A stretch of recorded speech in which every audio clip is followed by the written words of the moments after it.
తిరుమలలో శ్రీవారి లడ్డూ తర్వాత అత్యంత రుచికరమైనది అక్కడ వడ్డించే అన్నప్రసాదం. తిరుమలకు వచ్చిన భక్తులెవరైనా సరే ఒక్కసారైనా అన్నప్రసాదం స్వీకరించిందే తిరిగి వెళ్లరు. ఈ క్రమంలోనే భక్తులకు మరింత రుచికరమైన ఆహారం అందించాలన్న ఉద్దేశంతో మెనూలో మార్పులు చేసింది టీటీడీ. ధర్మకర్తల మండలి తీర్మానం మేరకు మాతృశ్రీ తరిగొండ వెంగమాంబ అన్నప్రసాద కేంద్రం మెనూలో మసాలా వడను చేర్చారు. సోమవారం నుంచి భక్తులకు దీన్ని వడ్డించడం ప్రారంభించారు.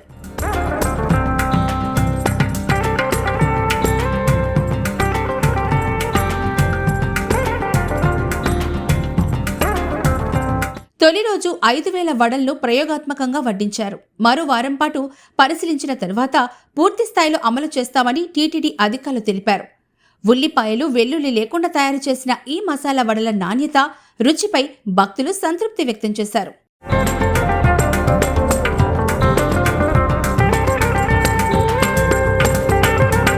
ఇందుకు సంబంధించిన వీడియోలను టీటీడీ చైర్మన్ బీఆర్ నాయుడు ఎక్స్లో పోస్ట్ చేశారు.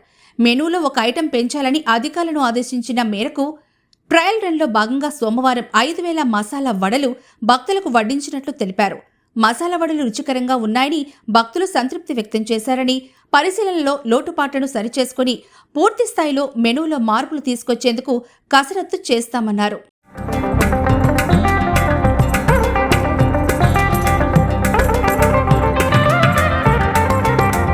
మరోవైపు ఈ నెల 10వ తేదీ నుంచి 19 వరకు మొత్తం 6.83 లక్షల మందికి శ్రీవారి వైకుంఠ ద్వారదర్శన భాగ్యం లభించినట్లు టీటీడీ తెలిపింది.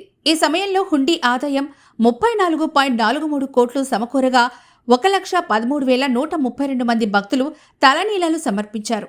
ప్రస్తుతం శ్రీవారి సర్వదర్శనానికి తిరుమలకు వస్తున్న భక్తుల సంఖ్య సాధారణంగా ఉంది.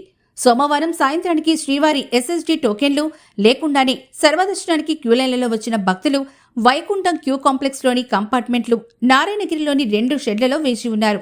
వీరికి 15 గంటల్లో శ్రీవారి దర్శనం లభిస్తోందని టీటీడీ వెల్లడించింది.